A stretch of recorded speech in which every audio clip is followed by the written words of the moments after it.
Okay, so today we're going to present to you our mission proposal, Athena. My name is Sam, this is Ashley, this is Rawaa, and this is Narmin. We are currently, this is our final assessment for our MSc project component.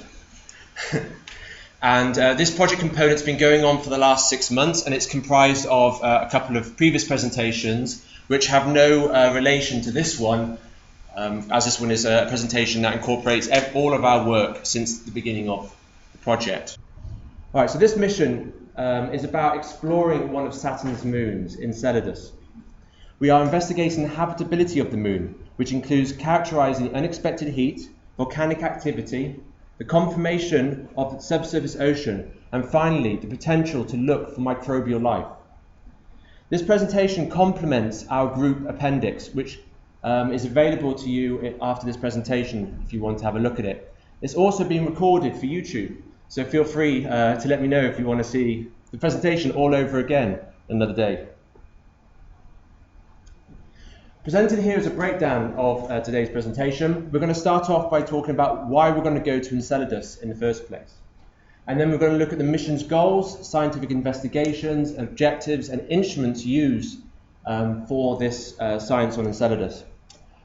The mission design incorporates two components, the Athena orbiter and the Sicily lander, and we'll be talking about those separately later on.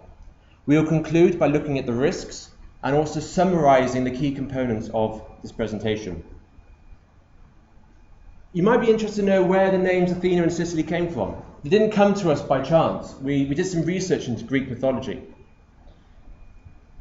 During the great battle between the giants and the Olympian gods, Enceladus was the primary adversary for the warrior goddess Athena, who threw the island of Sicily on Enceladus and struck him down. It's quite ironic considering we're going to be using Sicily to be looking for life on the surface of Enceladus after it has been detached from the Athena orbiter.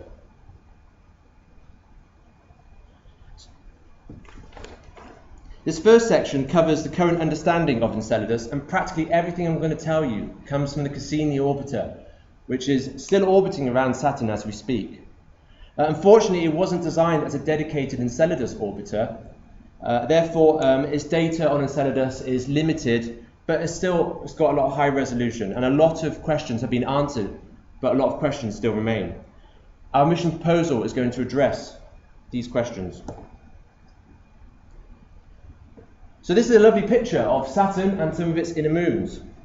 Saturn is located over 1.2 billion kilometers away. That's about 10 Sun to Earth distances. Saturn's rotation plane is inclined to its orbit plane by 26.7 degrees. And Enceladus, with the orbit shown here in red, is in line with the equator of Saturn.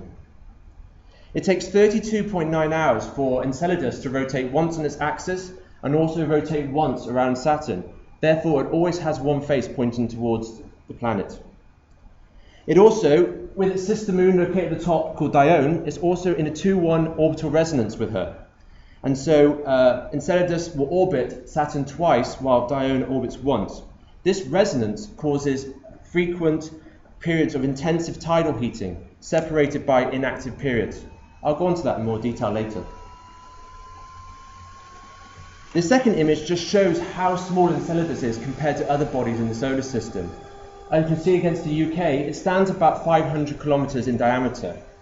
It's got a ½ kilometer indent at the South Pole. So please don't be surprised if some of our delta V values are small compared to other missions. Its surface gravity is about 0.113 meters per second squared, which is about 1/10 of that on the Earth. It's comprised of nearly pure water ice, except at the South Pole where we have some light organics, CO2 and ammonia mixed in. And all this lends to its very reflective surface.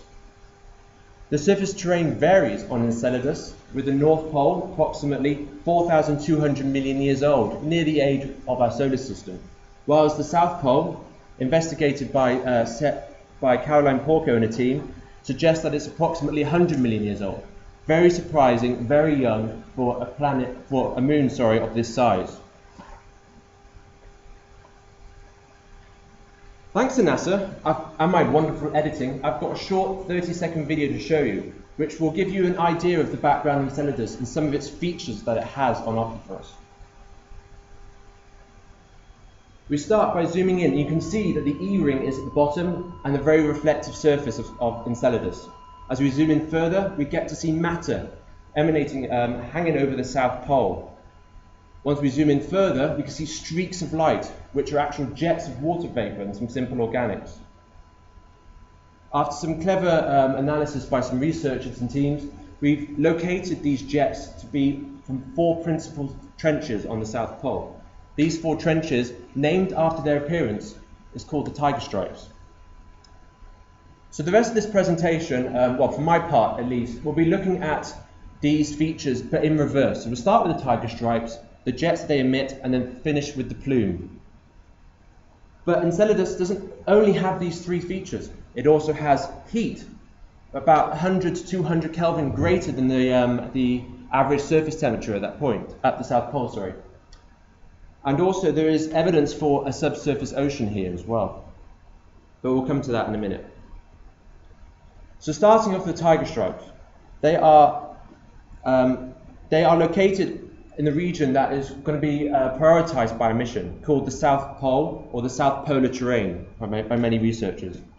This region is located between 70 and 90 degrees southern latitude, and it's distinguished from the rest of Enceladus by its lack of craters, unusual heat and jet activity, circular cracks, and the 4 principal trenches called the tiger stripes, as you know.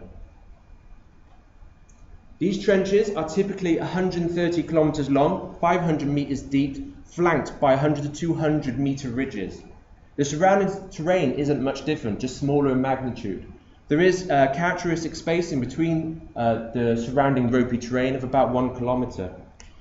We foresee landing here to be a major difficulty, but we've addressed this and we've got some mitigations that will be later presented. There are also some evidence from pictures of limited regions which could be relatively flat, which will serve as excellent landing sites for a potential lander. So from the tiger stripes emit about 100 jets, seen here in the picture. These jets are comprised. These jets are also accompanied by several 100-meter hotspots, and these hotspots can range between 100 and 200 Kelvin, while the surrounding surface temperature is about 75 Kelvin. The average heat emitted from this region is about 5 gigawatts. Very unusual. Seen here on the right, we've got a picture of a tiger stripe with about 180 degrees Kelvin in the principal trench here, decreasing in temperature as we go to further distances from it, to about the average surface temperature of 75 Kelvin. The mechanism responsible for this thermal emission is still highly debatable, but the leading theory involves Saturn's gravity periodically causing shear heating and opening up and closing these jet vents. Researchers believe that this tidal heat has caused the moon to differentiate, leaving a core that is not well known, a surface body that we don't know how big and where it is, and also a crust, which we don't know the thickness of, between about 15 and 40 kilometers-ish. So these jets feed a plume, which is matter that just hangs over the body. Some of this matter leaves to feed the E-ring, which you saw in the beginning of the video, and otherwise it can fall back to the ground. This plume matter is comprised of 2 components, a gas, shown with the components over here in the diagram. So we've got some carbon dioxide, simple organics, water, and also some complex organics. There's also, the solid component is commonly called dust, and it's comprised of micron-sized water particles with a salinity comparable to the Earth's oceans. But as I said, what must go up must come down. So a lot of this plume matter falls back to the surface as snow, and its deposition is mapped here by Sarah Kempf and the team. She also suggests that the deposition surrounding tiger stripes, labelled A, B, C, and D, can reach about 0.5 millimeter a year, but it will drastically drop to several thousandths of a millimeter as we only go a few kilometers away from these sources. So there's some evidence for a subsurface reservoir. We have the salinity of the jet particles being comparable to the Earth's ocean. Also, if you divide the solid components of the jets to the vapor components, the ratio is quite high for a moon of this type. So this leads to a body of water under the surface. We don't, however, know how big it is. Evidence here suggests that it could be local, because there's a ½ kilometre indent at the South Pole, and it's also the region where all the activity is. But there is also evidence of a global ocean. The physical liberation of the moon, not our moon, which is shown here, but in the Enceladus moon, it's actually smaller than what you can see in this GIF, is believed to be caused only by an ocean that is global in extent. So we're having some water, we have some heat, and we have some essential chemicals. Could there be a habitability for microbial life on Enceladus? The elements, some complex organics, some simple organics, but also the presence of some water, hydrogen, and carbon and methane and ammonia. Energy, could it be from the tiger stripes? Could it be from the tiger stripes hotspots, or could it also be perhaps from the core? But we know very little about this. And finally, liquid water, as I mentioned in the previous slide. It could be a body which is global or local in extent with a salinity similar to the Earth's oceans. So with all this, there might be possible microbial life in the ocean. We don't know how life on Earth has started. And we don't know how that life evolved. So we're going to go with a convergent evolution. This is where we're going to find habitats on Earth which are similar to what the ocean could be in Enceladus. So this will be a habitat without any access to solar energy, because the crust of Enceladus would block it all out. That means there'd be no photosynthesis, so no oxygen. So these microbes would develop similar traits in our ocean than there would be in the ocean of Enceladus. And these microbes could represent methanogenic chemoautotrophs, which are archaea and bacteria which produce methane as byproducts. Shown here is a chemical life cycle, and you can see the biology component here fits perfectly with this methanogenic chemoautotrophs microbe. From our current analysis, we are unsure whether some of this methane, organic matter, is biological or environmental in origin. If we clarify and determine that it is biological, then it could be from possible microbial life. So with all that behind us, we're now going to look at our mission, Athena's goals and instruments, and see how we're going to uncover more about this amazing moon. So first up, we're going to look for life. Okay, this is the first of 3 primary goals that our mission has. And our first measurement, we're looking for some biopolymers such as DNA and RNA, which are present in all microbes. And for this, we're going to use a dedicated life detector called the Signs of Life. It's yet to be flown, but we believe it can address this measurement. It's also going to be complemented by a Raman spectrometer. Our second measurement is going to look at complex organics, and in particular the cellular structure, the membrane material, and also chirality. Chirality is present in a lot of organic matter, and so we're going to be using an instrument that has done this before from Philae called the gas chromatograph time of flight mass spectrometer. Again, this will be complemented by the Raman spectrometer. Our third measurement is to look at isotope ratios and determine whether the methane is biological or environmental in origin. We'll also be looking for key elements like hydrogen, sulfur, and iron, and the compounds which could provide an indicator for how life on Enceladus has started. For this, we'll be using another Philae instrument, which is the gas chromatograph ion trap mass spectrometer. Sorry for not fitting those two on, it's quite a lot of words. This is done comparable and similar measurements on the comet. Again, it will be complemented by the Raman spectrometer. Our fourth measurement is our only elemental measurement, and we'll be looking for hydrogen, oxygen, phosphorus, nitrogen, and other key elements for life. And for this, we'll have a dedicated instrument and solely just an alpha particle X-ray source. Our second goal involves only one measurement, and it's all about the investigation of the heat at the South Pole.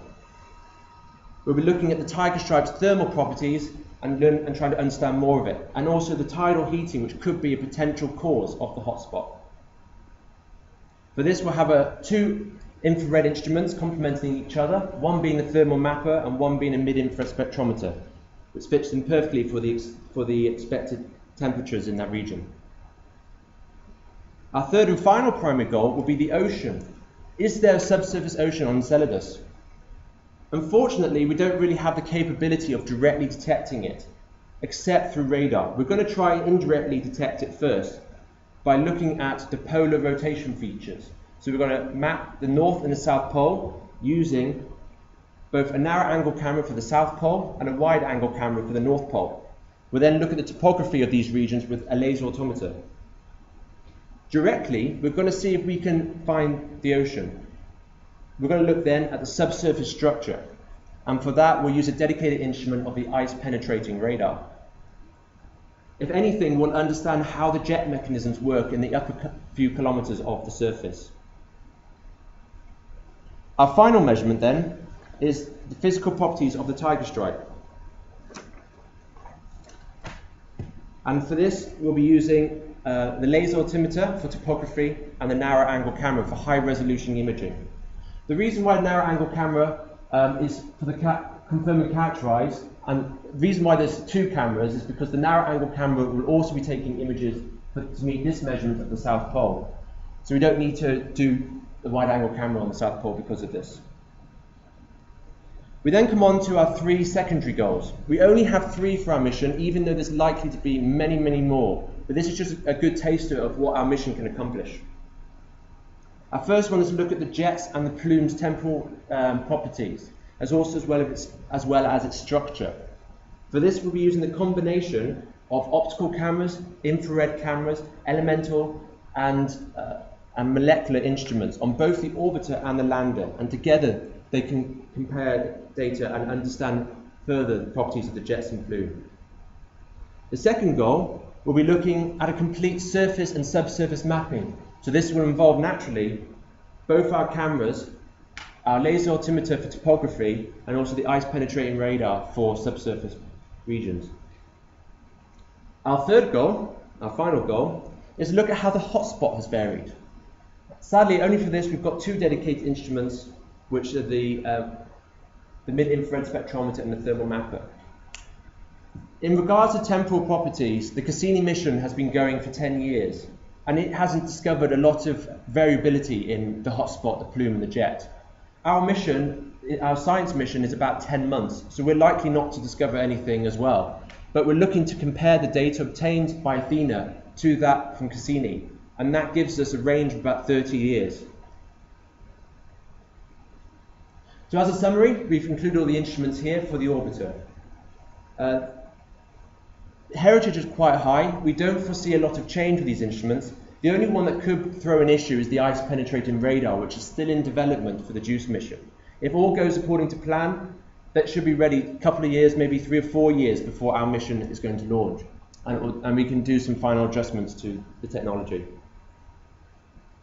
The lander instruments are split into two parts. We've got the scientific instruments mentioned at the top. So these are the Raman, the Alpha, the Science, the gas, and the two gas systems, sorry. We also got the sample collection tools, the Enceladus surface drill and the Enceladus sample collector. Finally, we have the outreach instrument, which is not going to achieve any science in particular, but will be there to create some pretty pictures for those at home. And that will be done by a pan cam sitting on top of the lander. As you can see, most of these instruments are from Philae. This is intentional because the Philae mission has had a lot of strict mass and power budgets, and also a lot of measurements done by the Philae lander on the comet are similar and comparable to the measurements that we will do on the moon of Enceladus. Another note is that the max power is not going to be 108 watts constantly. We're going to duty cycle this, and the same applies for the Athena orbiter on the slide before. You'll see all this later. The solid instrument is not quite developed, so we're looking at a TRL-3 and a development program for that. And also the Enceladus surface collector has no heritage at all, so a full development and design is required. Margins have been applied appropriately, of course. So that's it for me. I'm going to move you on to Ashley now, who's going to talk about the mission design. So we're going to look at the thermal properties, the thermal consideration, the radiation consideration, the launch, the cruise, moon's tour, and also end of mission.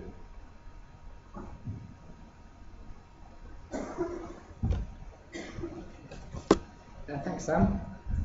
So obviously, as Sam talked about, the major flow down from our top-level science goals has greatly influenced the measurements and outcomes needed for all of our goals. And these goals have directly driven a large amount of the design decisions for our mission.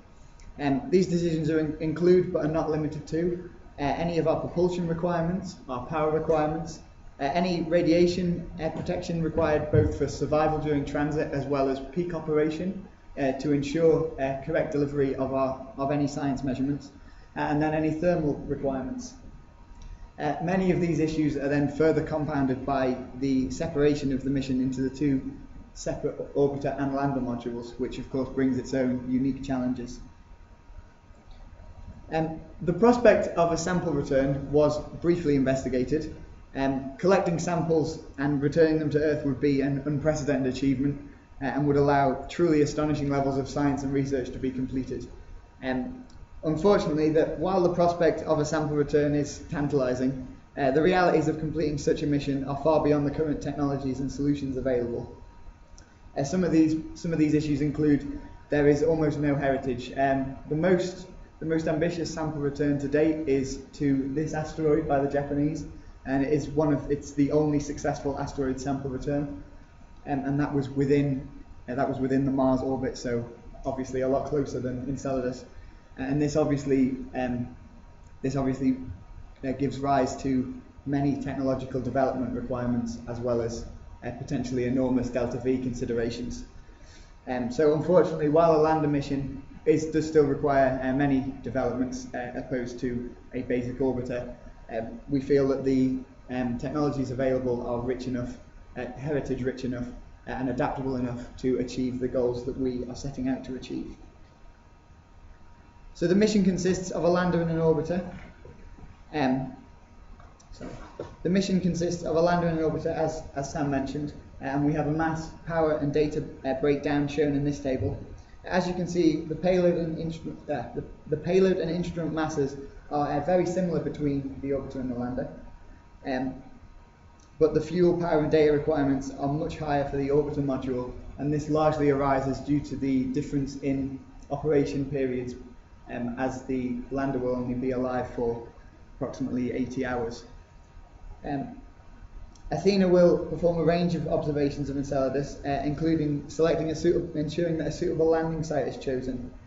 We just have a picture of the New Horizons probe here, just to demonstrate the style of design we will be using in the approach with our orbiter. Sicily will land in the southern region of Enceladus, where it will obtain samples of varying ages and perform measurements of these samples using its wide range of instruments. The image here is just Chang 3, which is a Chinese lander, and again it's just to give a rough demonstration of the typical design of the lander we're going to be designing. So shown here, we just have our main mission outline. The spacecraft will first undergo a 10-year cruise period after a launch in 2026 to finally arrive at Saturn in 2036. The spacecraft will then perform a 2.5-year tour of Saturn's moons. This is to reduce its velocity to ensure that arrival at Enceladus is in an acceptable velocity to enter an appropriate orbit to conduct our science with. So in 2038, the system will begin performing its first science at Enceladus, and these consist of the first measurements to map the landing site. Once this landing site has been adequately mapped, Sicily is then released from Athena, and the lander descends to the surface and begins its mission life. Athena will then perform its final range of measurements, which consist of thermal measurements and radar measurements, as Sam discussed earlier. Finally, after this data has been transmitted, Athena will enter its end of mission stage, which again will be covered shortly. Here we just have a more detailed breakdown of the lander lifetime. So initially, after landing, it will perform any critical system checks. Then the lander will begin to obtain its fresh and older samples and begin analysing them using its suite of instruments. Once all these measurements have been performed, and the results will then be transmitted to the orbiter, and then the lander will enter a hibernation mode and cease operation. By being in this hibernation mode, it does open up the opportunity for it to be reactivated should the need arise. So the next thing we selected was our trajectory, and the trajectory we've chosen for our cruise period of this mission has been selected from a concept mission which came out earlier this year, which suited our needs perfectly, Theo. The trajectory that we ended up settling on is features a longer cruise period than the 4 other trajectories we traded it off against. However, in return, it offers a low C3, which offers a wide range of launcher options, a low delta V, which helps us minimise our propulsion mass requirements, and multiple flyby opportunities, which can be utilised for any additional science or outreach possibilities. However, these are yet to be fully realised. The dates of the various flybys are shown here, accompanied with their appropriate delta Vs. So we'll have 1 flyby of Venus in 2027 and 2 flybys of Earth, 1 in 2038 and 1 in 2031. And before finally arriving at Saturn in 2036. The total required input delta V of this mission, of this trajectory, is only 44 meters per second. This is largely because this trajectory capitalizes heavily on the gravitational assists that are afforded by these multiple flybys. So the second portion of this selected trajectory focuses on reducing the velocity of the spacecraft to an acceptable velocity to enter orbit within Enceladus. The spacecraft will spend 2.5 years touring the various moons of Saturn, and again, this is another area where there may be potential for additional science, but these are yet to be fully considered within our project. The total delta V experienced by the spacecraft over this 2.5 year period is 193 meters per second, and the time spent at each moon varies between 2 months and a year. So the arrival at Enceladus is for an orbit at an altitude of 50 kilometers, which is achieved by this 193 meter per second delta V. All measurements will be achieved at 50 kilometers, with the exception of the landing site mapping, as these will be performed from 43 kilometers above the surface to ensure a great enough resolution for an accurate landing site to accurately place the lander. So obviously, now once our trajectory was selected, we had a set C3. This C3 value determined any of our launcher options. So a C3 of 14 provided us with 2 available launcher family options. So we have the Atlas V family and the Delta IV Heavy. After our final mass was calculated for our mission, the Delta IV Heavy was ruled out as its capability far exceeded the final mass of 4,323 kilos shown here. So the specific launcher that we have selected is the Atlas V 551. It has a launch capability of 4,680 kilos, and this gives us a margin of 357 kilos to work with, additional to all of the margins which have been applied to calculate our final mass. The 551 has a perfect launch record, where all 7 of the missions launched aboard it have gone on to achieve their goals, which gives a massive boost to the reliability factor of our mission. In terms of physical space within the launcher, the fairing which has been selected is the 5 meter short fairing, which provides ample space to house both our orbiter and our lander, based on our preliminary volumetric measurements and calculations. So in terms of radiation the spacecraft will experience, here we just have a graph showing a range of various environments varying from 2 to 10 Jupiter radii and 2 to 10 Saturn radii. For us, our system sits at approximately 4 Saturn radii, so the environmental range that has been selected is between the blue and green lines. as shown here.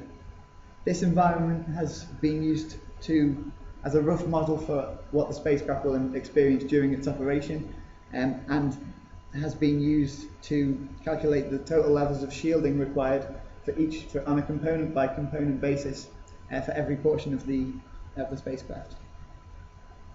And here is the breakdown of the various shielding elements required for our various components. So with the exception of the surface collector, which needs no shielding as it is a non-radiation impacted instrument, the components are split into two different categories. We have the higher sensitivity instruments, which obviously have a lower dose tolerance, and the lower sensitivity requirements, which therefore have a higher dose tolerance. So highlighted here we have the three more tolerant components, which obviously have a higher threshold for radiation, and therefore require a lower mass of shielding, as shown by the numbers in this right-hand column here. Solid has a relatively large shielding mass, as the dimensions and parameters of this instrument are yet to be fully constrained.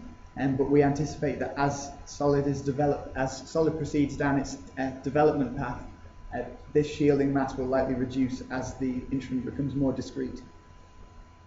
The radiation shielding which has been added here is largely responsible for the increase in mass over the course of our 6-month study, as our initial masses only accounted for propulsion and instrument masses, whereas the total estimated mass we now have reached fits a lot better with many similar missions of this nature. So the thermal analysis of the spacecraft environment has been performed at two different extremes. The first of these extremes is when the spacecraft is closest to the Sun during its Venus flyby. At this closest Sun distance, the equilibrium temperature was found to be approximately 460 Kelvin, which is about 160 Kelvin above the desired temperature of operation for most of our instrumentation aboard the spacecraft. The biggest contributing factor to this is the solar flux that experienced at this distance. In order to mitigate this, our solution was selected based on Cassini's method of solar heat reduction by utilizing the large surface area of the high gain antenna to provide adequate shielding to the spacecraft and its various components. For our calculations, we've assumed that the spacecraft components are completely shielded from the Sun by the dish, effectively reducing our solar flux value to 0. Some type of pointing mechanism would obviously be required here, but this has not fully been established. This design decision reduced our effective instrument spacecraft temperature to about 320 Kelvin, which is still approximately 20 Kelvin too high. So the next route we went down was to remove any internally generated heat from the system. So a preliminary radiator design was drawn up to deal with this excess heat. And here we have some of the key parameters involved in this initial radiator design. The material we selected was a carbon-carbon composite material, and while it has a high manufacture cost, it also has a relatively high emissivity and a low density in comparison to many of the other available radiator materials. While there are many high-level assumptions have been made during this initial design phase, it does demonstrate a feasibility in ensuring the survival of the mission during its Venus flyby. So we've dealt with the hot extreme. The other extreme we needed to deal with was when the spacecraft is at its coldest. This obviously occurs at Enceladus at the greatest sun distance, where solar flux is lowest. The equilibrium temperature at Enceladus of the spacecraft was found to be 141 Kelvin, which is more than 100 Kelvin too low for many of our instruments to operate at peak performance. Heating was therefore required to increase the temperature of each instrument. It's not feasible nor necessary to bring the entire spacecraft to a temperature in line with the instrument operation. So, enter the radioisotope heating unit. These small units offer approximately 1 watt of thermal heat energy and have a mass of 40 grams each. With the appropriate distribution, specific instruments and components can be heated up to their required operating temperatures with relatively low mass costs. Here we just have a breakdown of the number of RHUs required to heat each component, and it's split between the lander and the orbiter. We've got the silicon-based detector-based instruments requiring the most heating to maintain their operating temperatures. And as you might notice, the solid instrument is not listed here, as some of the temperature requirements and other parameters were not well enough defined to obtain a reasonable value of RHUs required for the solid instrument at this stage. It should also be noted that any of the heat generated from these RHUs, because obviously being due to their nature they can't be just toggled on and off, the heat generated by these has been accounted for in the design of the radiator system shown on the previous slide. So for the purpose of our mission, we have split Enceladus into 4 distinct regions. So our primary regions are the North Polar terrain and the South Polar terrain. The SPT features the main active areas of interest of Enceladus, as Sam mentioned, with the MPT being comparatively low activity. This makes any comparison measurements between these 2 regions incredibly useful, where the SPT will also potentially be where the lander is placed, and the MPT is our preliminary impact site for the orbiter at the end of its mission. Next, we have the resurfacing region and the rest of the Moon. The resurfacing region is not a directly active region. However, it is a location where there is downfall of ejecta, which also makes it a potentially desirable landing site. Finally, the rest of the Moon does not feature any distinct activity based on any of the currently held observations, but we will still be observing it to improve the total understanding of the Moon and increase any available information about Enceladus as a whole. The ejecta deposition rate is shown here in this image again, which was shown initially by Sam. And it is clear that landing within the resurfacing region of the SPT provides the highest level of ejecta collection, which is desirable to ensure adequate measurements can be performed using the short lander lifetime. So in regards to the orbiter's positioning, the orbits which have been selected for observation have been chosen based on 3 main factors: having a high inclination, a low altitude, and a low eccentricity. Due to the highly volatile nature and also the lack of an accurate model of the gravitational environment at Enceladus, the perturbations from Jupiter will lead to the orbiter following a ballistic trajectory above 65-degree inclination orbits if no adjustments are made during this time. Because of this, there are 2 different types of orbits which are being used for our mission: low inclination orbits and high inclination orbits. The high inclination orbits will be used to obtain the high resolution nadir images of the tiger stripes, which are required to fulfill the top level science objectives. The orbit will be monitored using the passive mode of our laser altimeter. And the 6 mounted thrusters on board the orbiter will keep the orbiter stable during this potentially volatile orbit. Our low inclination orbits will be used to assess the environment at Enceladus to ensure accurate stabilization of the high inclination orbits. And these inclination orbits will also be used to obtain some of the less stringent measurement requirements, such as some of the lower coverage for the rest of Enceladus. Here we just have an example of a less than 65-degree inclination orbit, and it should be noted that any fuel requirements to counter some of these uncertainties in the gravitational environment have been budgeted for within our propulsion margins and design. So for planetary protection, the biggest planetary protection concern is obviously that the mission features a lander which will come in direct contact with the surface of the body. Combining this with the fact that Enceladus is a body of great life interest, so in the fact that it contains water vapor, ice, sodium and organics potentially in its geysers, this brings our mission to a category 4 classification.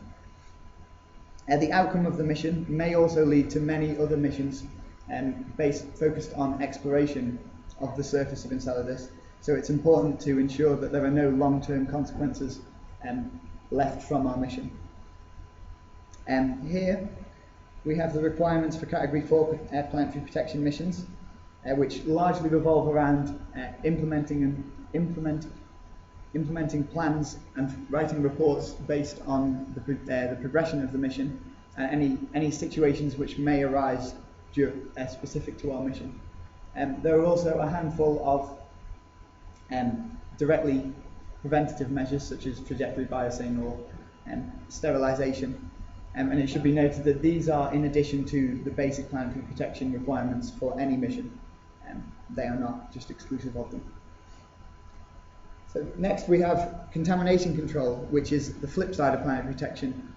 While planetary protection is focused on protecting the body, contamination control focuses on ensuring that the measurements are protected. So the main areas of contamination control concern are during the sample collection, the Enceladus surface drill and the main Enceladus surface collector. So as these are key components to the operation and performance of our lander, it's vital that all the subsystems involved with sample collection, handling and measurements are all subject to the same stringent control requirements. Some of these include dry heating before leaving Earth, where a specific instrument will be brought to a set temperature for a set period of time. That's just an example value there and is not true for every instrument. Things like solvent cleaning, just to clean on any surfaces that would allow it. There's some research into active gamma and electron beam sterilization, and while it's largely untested, for a mission of this nature, the study suggests that it could be very beneficial to any radiation-hard instruments. And finally, we will make use of any radiation. There's the potential to make use of any radiation experience during the mission's cruise phase to sterilize any of the instruments on board before arrival at Enceladus.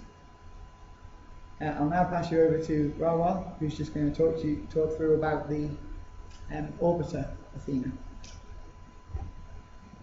Thank you, Ashton.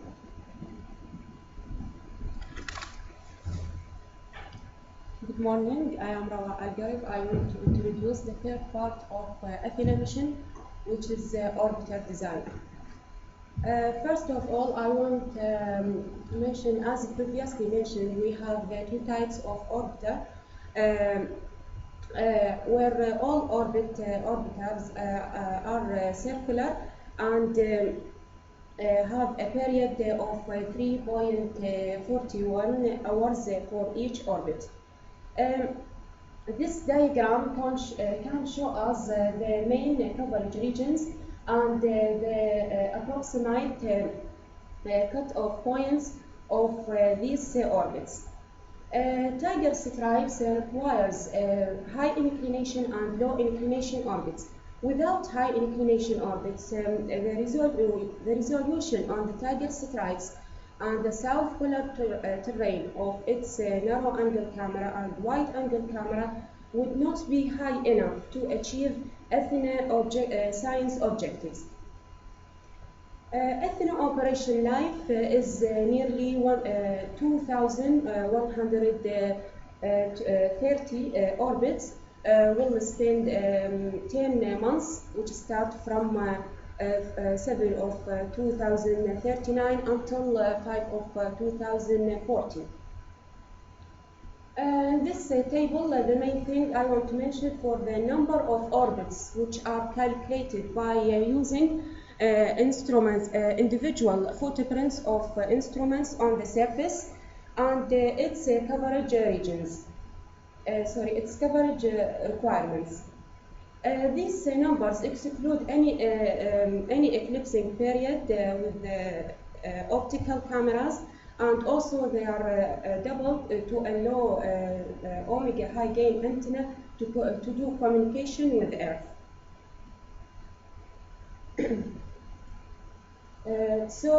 In more explanation, Athena orbit operation life is the period between Enceladus orbital insertion until end of mission trajectories. This period is split between science acquisition and non-science acquisition. During science acquisition, Athena is collecting science by using high inclination and low inclination. instruments, as you see in this table, were grouped together depending on the priority of Athena mission for imaging of each section of Enceladus. The measurements are prioritized by with the narrow angle camera and laser altimeter on the south polar terrain and the resurfacing region being the top priority. This will allow the mission to select accurate landing site and decrease the radiation dose and propulsion demands for Athena. So this combined system, which is Sicily and Athena, will enter an equatorial orbit around Enceladus and remain there for completing science checks and other data. So during the descent, Athena can communicate with the Earth to transmit all lander data and open completion of all lander science and all communication. Lander communication, Athena can complete all thermal science by using thermal mapper and mid-infrared spectrometer, and also can finish science, radar science by using IPR. Here we have the duty cycle. Power system can operate all instruments at the same time. So we try to do duty cycle, which is the relation between operation time and max power of each instrument. And as you can see, these three peaks present the max power, which is equal to 50 watt, and the two areas present omega low gain antenna operating. And the last thing, we have three regions without measurements, which is explained in Enceladus orbiter and lander descent and end of mission trajectories. So for the Athena attitude subsystem, in this table, I want to mention we have this mission phases start from Earth launch until end of mission trajectories, which is North Pole impact and escape trajectory. SOI present Saturn orbiter installation, and each two rows explain the perturbation and inclination value and the attitude change of inclination and perturbation values. For the propulsion, as we have a total propellant mass of the orbiter equal to 2,493 kilograms. So there are two types of thrusters, which are 400 Newton apogee thruster and 4 Newton attitude control thruster. The main engine is one of 400 Newton apogee motor thruster, which has a specific impulse equal to 318 seconds and a mass of 3.60 kilograms. And we have also 4 Newton 4 Newton thrusters are employed in the orbiter design for attitude control, and also they have specific impulse equal to 290 seconds and a mass of 3.65 kilograms. And these the main properties of thrusters.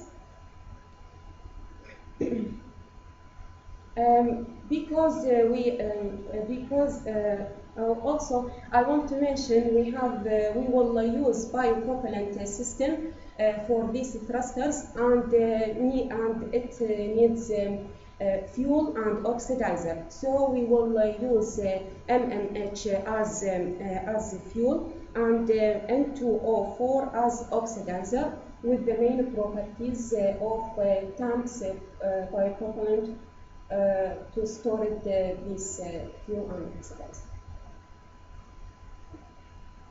So there are different types of power sources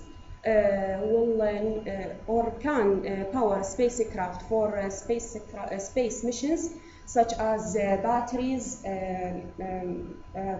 solar panels, and RTGs. Batteries can convert chemical energy into electrical energy directly, but its energy can still a few hours on one day. So we can't use it because orbital duration is nearly 10 months.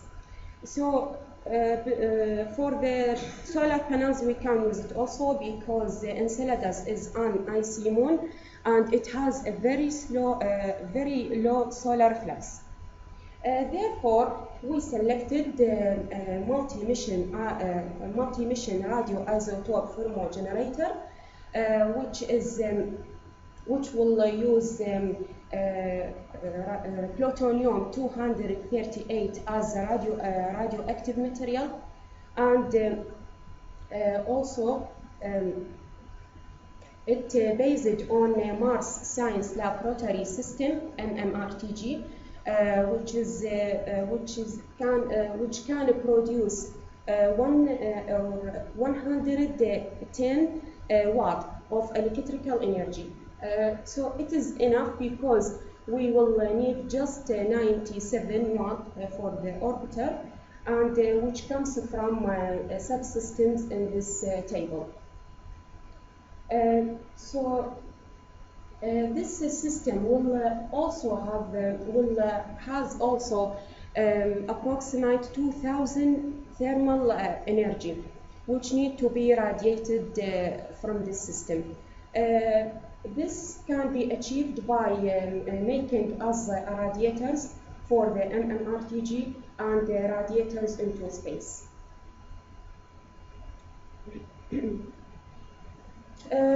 Here we have Athena mechanical. This dimensions of the orbiter, and as we can see in this picture, all structures are designed around 2 biopropellant tanks, and they are located vertically in the central column to reduce any variation of the spacecraft's center of mass, thus reduce attitude control demands.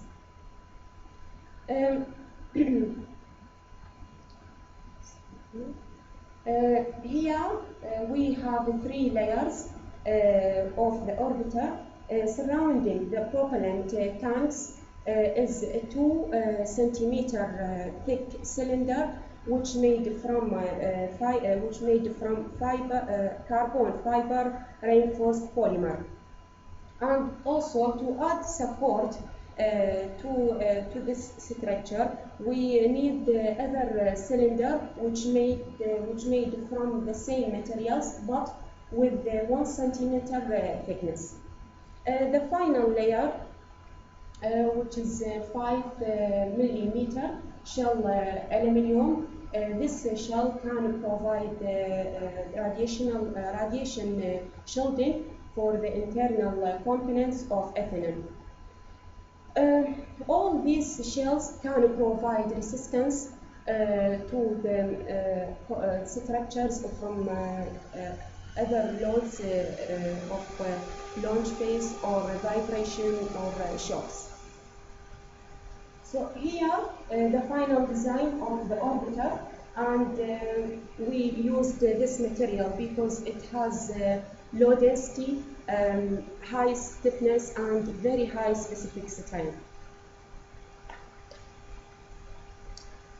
Telecommunication. Ethernet will be available for communication with Earth. for 68% for each orbit, which is equal nearly 134 minutes for 43 kilometer orbit and 139 minutes for 50 kilometer orbit. This percentage only accounts the period where view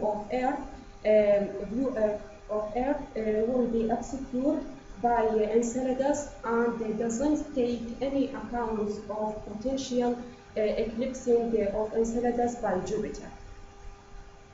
The almost constant uplink is possible thanks to NASA Deep Space Network, and with the base stations placed around the Earth with 120 degrees separation, the DSN can or able to provide constant uplink, which helps simplify communication procedure, the procedure between Earth and Athena.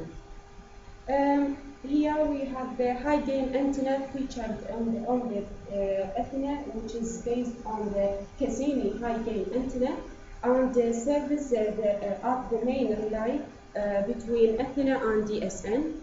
These main properties of Cassini high gain antenna and DSN. And the total estimated data will be generated, including this Sicily and Athena, equal to 17,000 megabits.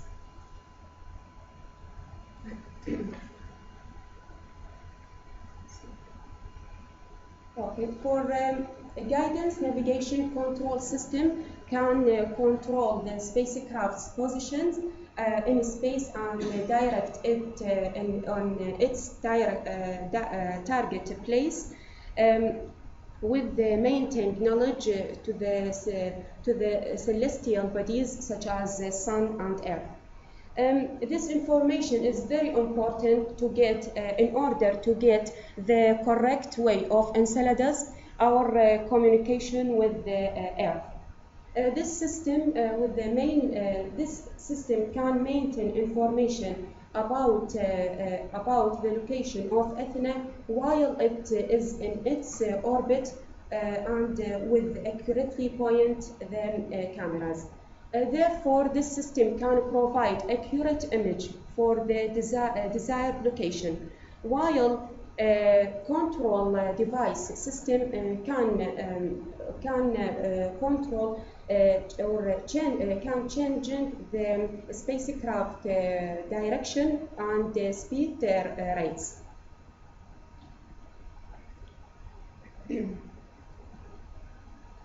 Finally, end of mission. The uneccentricity of the gravitational environment present at Enceladus poses a significant concern to the spacecraft at end of its operation lifetime. So, to comply the planetary protection requirements, two end-of-mission trajectories solutions have been selected. The primary end-of-mission solution is a controlled impact into North Pole of Enceladus. This eliminates the danger of leaving Athena and unstable orbit and uncertain final trajectory. This is the most desirable outcome, with the total delta V equal 7 meters per second and a mass of 4 kilograms. However, mission which is searching for signs of life like Athena need or there is this leads to there is a potential for reclassification of the moon during the mission from a planetary protection standpoint.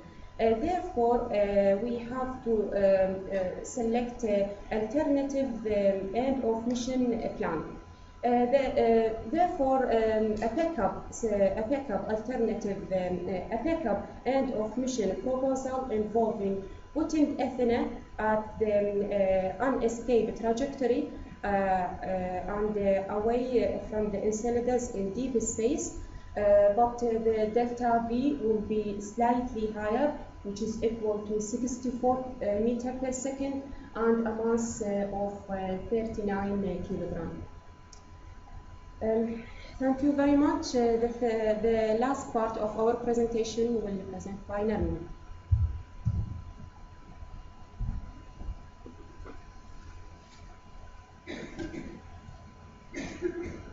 Thank you, Rawaa. So in the next slide, I will introduce our lander Sicily. So the main purpose of the Sicily is to collect old and fresh sample and perform in-situ analysis. So the lander structure is based on hexagon design, which consists of a shell that includes 2 batteries, the communication system, and the instrument suite. It also features 3 legs, which are specially designed to absorb the force of impact to help the lander during the descent, and they can provide stability on icy surface. 1 RTG is placed on both sides of the lander. 1 Newton are used for attitude control and 620 Newton thruster for landing. And the procedure of the lander will explain in more details in next slide. So, selecting the landing site. The landing site cannot be selected before arrive Enceladus based on information currently we have. So the lander structure is based on the average Cassini optical spatial resolution of SPT region is several hundred meters per pixel. As Sicily has a landing area of a couple of meters and a ground clearness of 1 meter, we require a resolution less than 1 meter per pixel. Therefore, a landing site will be selected after a period of 1 meter per pixel. The South Pole terrain region is the primary choice, as is shown here in this picture, but because the tightly hinged ridges that surround the tiger strips pose a great risk, it is possible to land within an area of less than 1 kilometer, but it will require a guidance system on board Sicily and the high resolution imaging, which will be obtained prior to landing. It's crucial to land Sicily, land Sicily where the deposition rate is high, but the risk of landing is low. A high rate of 0.5 millimeter each year is found near the tiger steps. The landing site may be also, we can select resurfacing region as the deposition rate is less than 10 to minus 4 millimeter each year. The surface collector initial design is based on average deposition rate of 0.2 millimeter each year, so a likely increase in suit dimension. This image from Cassini missions shows that there is a flat region that would be suitable for our lander. So the lander descent the lander descent system is based on severe one. We cannot use parachute system to land our lander because Enceladus atmosphere is near vacuum. So the stage of lander will begin. The orbiter will begin circular orbit of 43 kilometers. The lander is released from the orbit to begin landing. Then, in the red section, a human transfer orbit at a distance of 162 kilometers from the surface, the thruster will be activated. The lander will use laser rangefinder, initial measurement units, imager, and 4-1 Newton thruster to attitude control. Sicily will use the onboard maps and imager to determine its position. At height of 5 kilometers, data from imager and the laser rangefinder are used by hazard avoidance software to avoid and identify the location hazard. For example, the lander could experience overturn when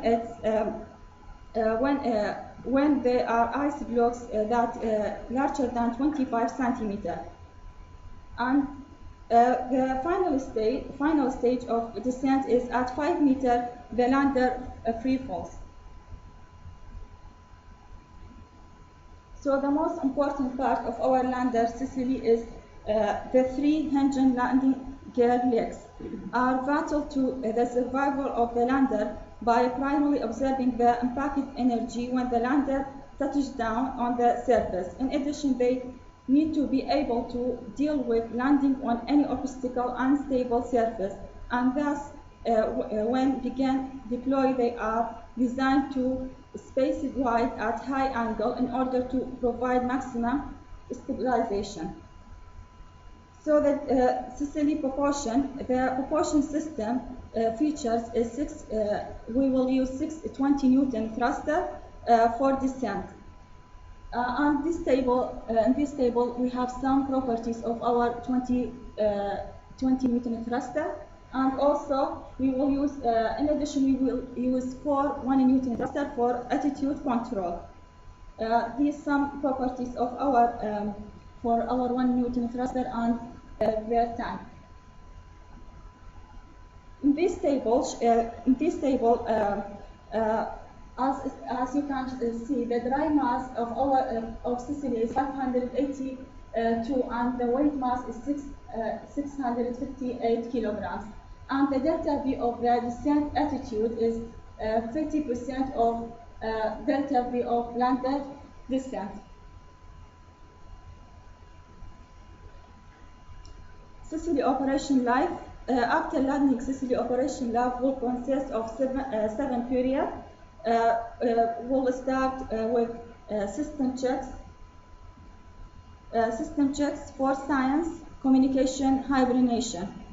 And this table shows that the Sicily will have 3 periods of communication, such as system check, science 2, and communication, because each windows occur every 32 hours. Duty cycle of Sicily. During the operation period, the lander will use the drill to collect old and fresh sample, and it will analyze by all instruments except solid 3. And the roof-mounted collector will collect fresh matter from ejecta, from plume of ejecta, and it will be. And after that, the pan cam will be used to take surface picture. The batteries can be recharged because we have RTGs, and as you can see from duty cycle, we apply duty cycle because we will not use all instruments at the same time, and the peak max power that required is by payload, which is about 26 watt, and it's represented here in the blue section. The max power that required by Sicily is 60 watt, and the loose power is represent 30% of total power. Sicily operation life. After hibernation, the first period will be an array of system checks and monitoring to test its own board system to find any issues. In parallel with this, Sicily will send the data to Earth through Athena. During Science 1 and 2, Sicily will use these 4 instruments, which include 2G CMS, Raman spectrometer, alpha particle X-ray spectrometer. So, lander collection method is based on based on fillet drill. The drill will collect 2 different depths of sample. During Science 1, it will extract material of 0.5 centimeter, while in Science 2 it will extract sample of 5 centimeter. And the drill requires 70 Kelvin instead of 130 Kelvin. Sicily Operation Life Science 3 and 4.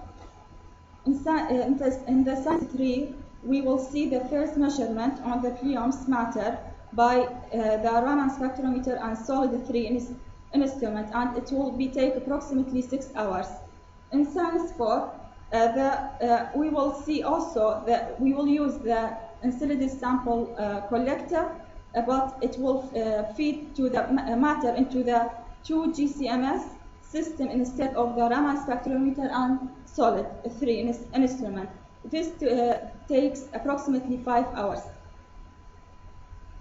So lander collection method for Science 3 and 4, it will be by Enceladus sample collector, and ejecta will be collected by Enceladus sample collector. This is just initial design of the collector.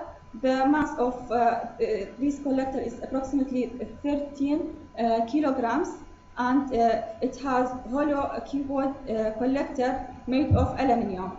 This graph shows the relation between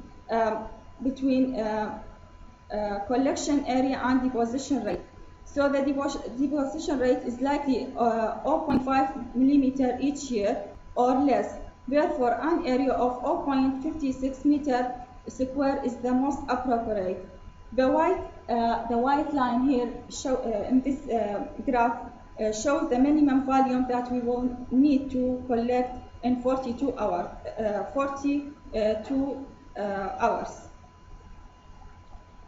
Communication bus. The total data produced by lander is 757 megabits, and this will be transmitted first to the orbiter using low-gain antenna of the lander. Then it will transit to the Earth by Athena's high-gain antenna. This will take 66 minutes. The final phase of operation life of Sicily is hibernation. Following the communication phase is the hibernation phase, where Sicily will enter its hibernation state again. So we can recharge our batteries if we need more science. Sicily power RTGs. So the lander will powered by 2 RTGs of 10 watts americium of 241 source. As there is not small plutonium RTGs which is suitable for our mission, the RTG has been selected as our lander has lower power requirement and we don't need to use high output RTGs such as the MMRTG that's used on orbiter. The margin applied for RTGs as shown in this table is 50% because a lot of development which needs to happen before the RTGs is ready for flight. Also, we will use batteries. The system is complemented by 2 lithium-ion batteries will provide the remaining power required. So in this table shows some properties of our 2 batteries, and it will provide capacity of 110 ampere hours, while the required capacity is 130 ampere hours. Risk management. Several of high-level risks have been identified. Most of risks have been retired. The only high-level risk that remains is the development time, as is shown here in the red box. Development time of americium RTGs, because it could cause a complete cancellation of the mission. There are other type of risks that identify, such as batteries died during transit period, and the mitigation for this could be thermal consideration need for each period. And the table below shows some of retired risks, such as, for example, we have unable crashing Athena to North Pole at the end of the mission. So we mitigate that by calculation the escape trajectory or velocity, which is already done. In the summary, I just want to remind you that, that the main goal of this mission investigate the habitability of Enceladus because it has active regions that contain water vapor, ice, and organics. The three objectives are life, ocean, and hotspot. And these are a summary of our orbiter. Has a mass of 4,355 kilograms, and the launcher, we select launcher Atlas 5, and launch date, it will be 2026, the end of mission 2040. Orbiter require power 97 watts. And these are summary of our lander Sicily. It's require 60 watt power watt, and the lander descent will begin from 43 kilometers circular orbit. Then it will enter Hohmann transfer. At 162 kilometers, the thruster will activate it, and at the end, the lander will free fall at 5 meters. The planetary protection is category 4 for the lander and the orbiter because it will directly contact the surface of Enceladus, and the only high leverage that remains is the development time of Americium RTGs. Thank you for giving attention. Any question?